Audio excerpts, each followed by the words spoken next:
Hello everyone and welcome back to another trip report. This one will also be partly a vlog to show the real experience of our travels. We'll be continuing from our last video in Helsinki, Finland, where we'll be checking out the airport, exploring the lounge, then flying to Bangkok, Thailand on Finnair's A350.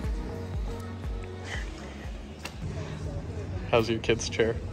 It's a regular chair like they have at the Moomin Cafe. You feel the statues.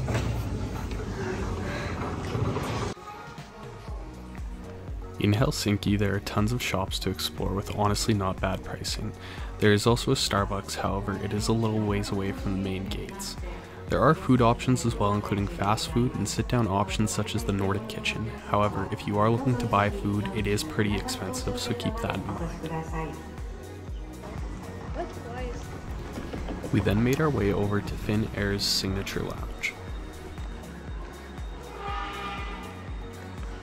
What did you get?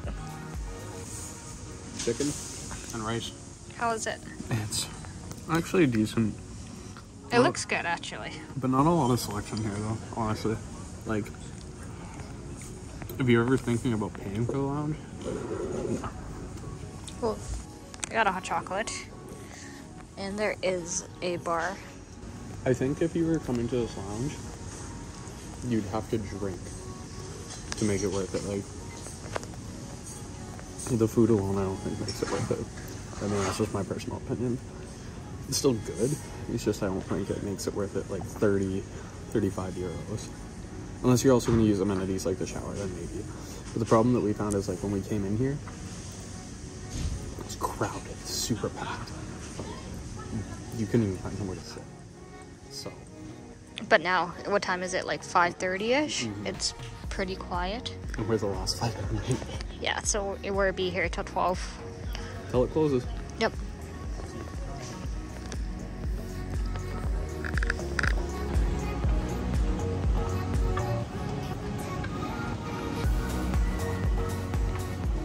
So I think this is one of my favorite parts about traveling, but it is, I don't even know what time.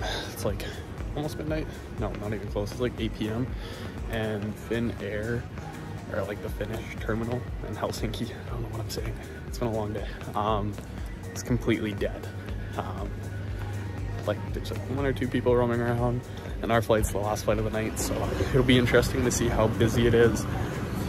But I think we're starting to reconsider Koh Samui, just because it is supposed to be rainy season there, so we'll see where this adventure ends up. But no, it's super fun. I love traveling. I love this. Airports, nighttime, it's the best. Definitely the best time to fly. So we've got 3 hours left put apart, like 10-hour layover. I'm gonna take a nap. Brianne's gonna eat. We both showered already. And then yeah, we're gonna make our way to the gate and hop on our 11-hour flight to Bangkok. So. Did they give you that blanket? No, Brianne got it from me. Yeah, but they provided it. They did provide it. And they also have pillows and stuff, so. Yeah, so. Okay. Alright, we'll see you guys in a bit.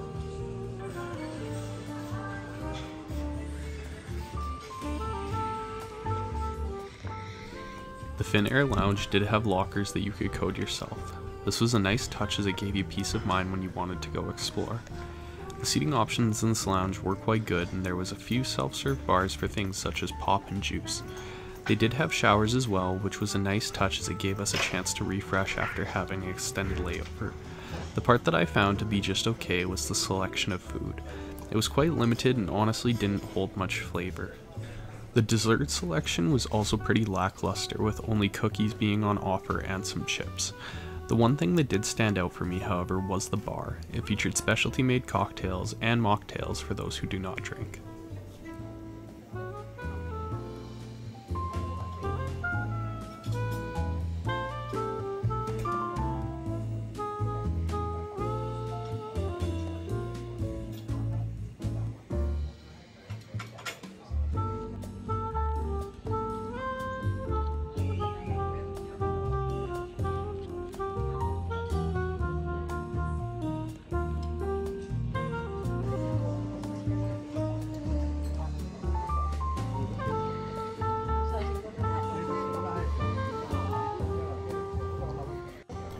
When you did want a drink, even in the middle of the night, there was never much of a wait, which was a very nice touch, as the staff were super friendly and attentive.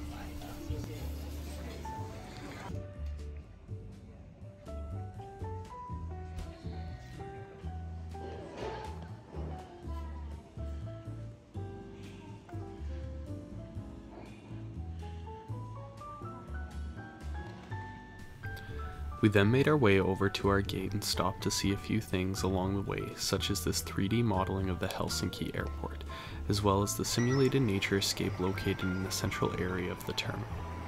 We did try to stop by the Plaza Premium Lounge, however, it was closed at the time of the recording.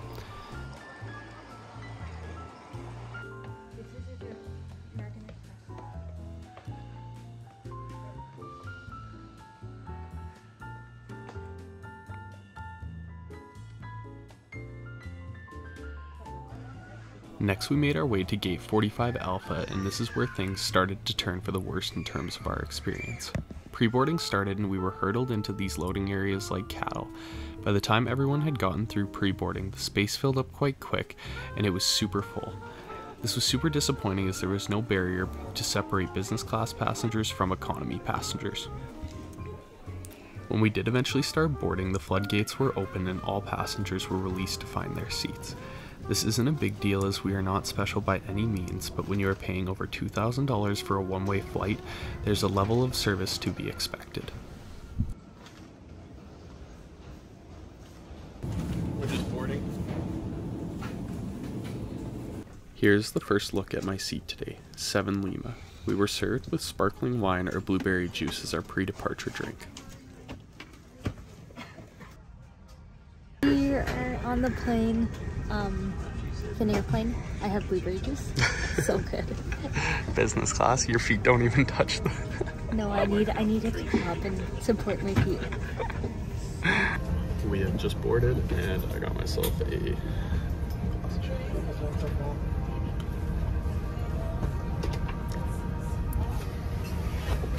Taking a quick look at the IFE, our flight time today was estimated to be approximately 12 hours. At the time of filming this, the horrifying Russian-Ukraine war had just started, so the flight path had to be altered to account for the diversion around their airspace.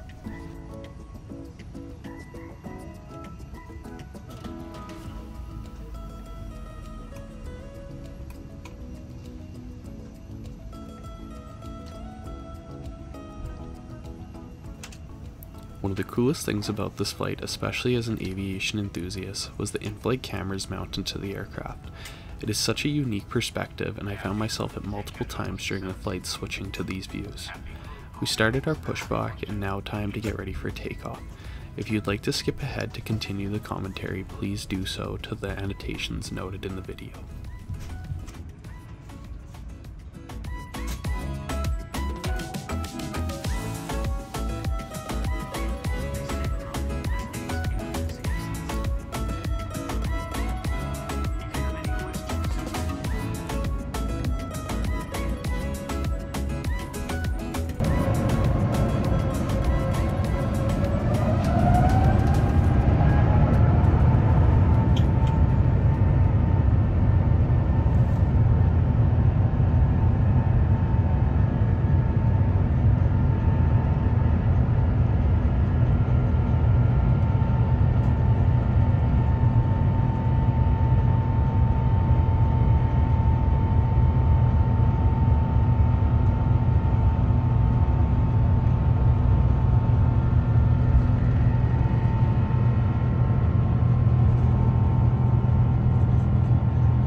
Briefly after takeoff, we were served dinner. I got the braised beef cheek with onion puree, asparagus risotto, and a dark truffle sauce. It was honestly really good. However, my fiance was forgotten about and it took over an hour for her to finally get her food. After she had finished, it took another hour or so for the cabin crew to come take the tray away. This was extremely frustrating as it was a red-eye flight and all other passengers had been long asleep.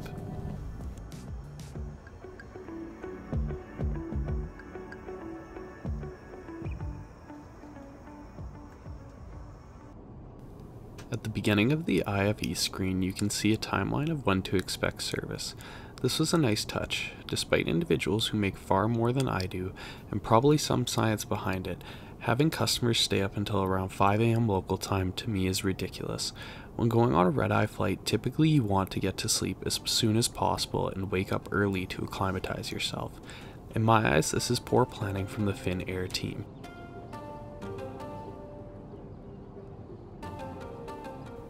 The IFE was responsive and had the typical features such as a world map that showed the flight routing, countless movies with blockbuster hits that were new at the time, as well as you were able to shop the duty-free catalog of items on board.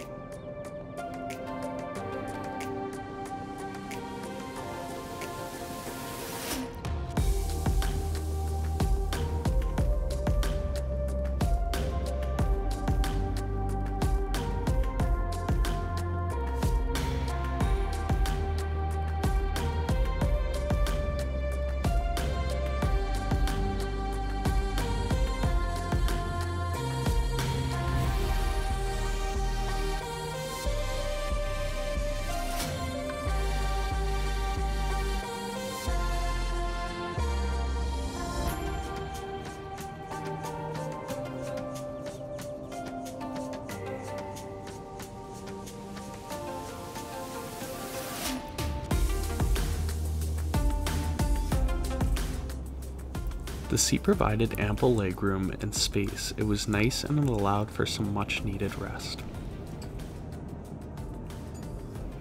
Next we review the amenity kit that is provided. It is branded by Finnair in partnership with Mary Miko. The kit includes an eye mask as well as a toothbrush and some lip balm.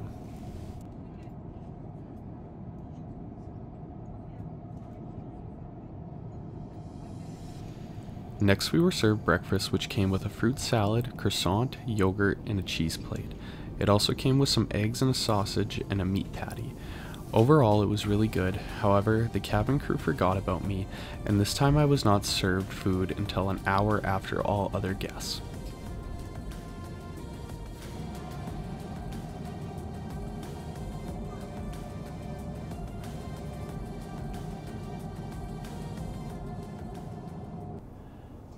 Looking at the seat, there was a reading light located beside the IFE remote. Just below this, we had the array of buttons for customizing the seat configuration. There was a pull-out tray table which did give ample room when sitting. However, it was very tough to get out of your seat if you did have food on the tray.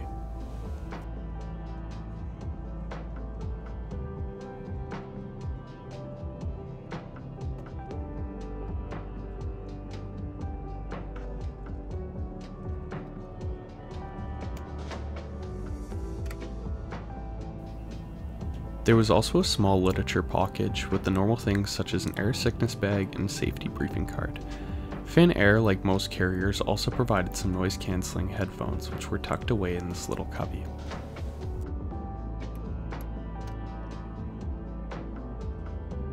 The footwell was nice, however I did find it a bit cramped, especially as someone who is 6'3" and a bit taller.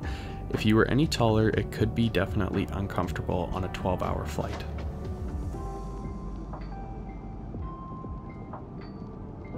Here was the menu for today's flight, which explains all of the options for meals available. The drink menu was quite impressive on the flight, as well as they had many options to choose from. I did have a few, but after a long red-eye flight, the last thing I wanted in the morning was more alcohol.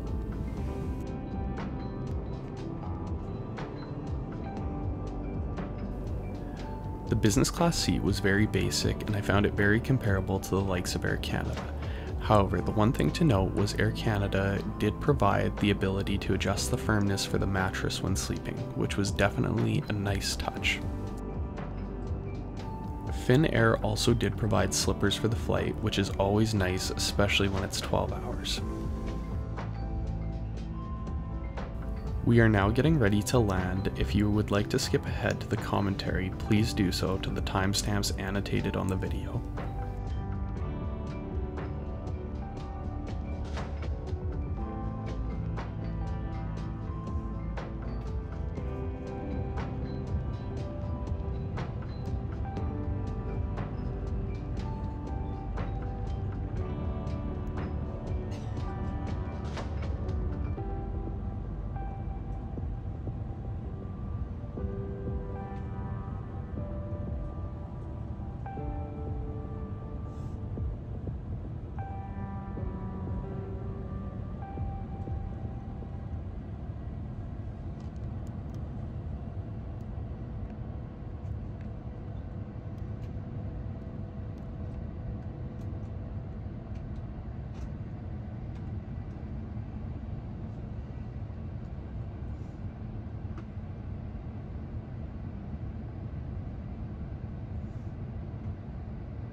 Overall, the experience flying on Finnair has been mixed. There have been lots of things that the airline does well and a lot that could be improved.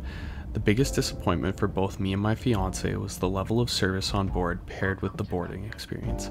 I get everyone has off days and it may have just been that, however there was a noticeable difference and preferential to the older audience in the business cabin. As we taxied by, we could still see the impact COVID-19 had left on the aviation industry in Thailand. It was quite a sad sight to see, but hopefully these aircraft all get flying again very soon.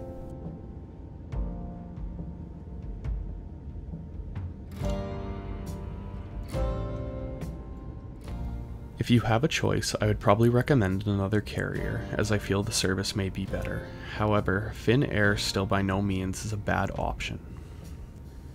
That is all for now, and I want to thank you all for watching. I hope to see you in the next video where we start to explore Thailand.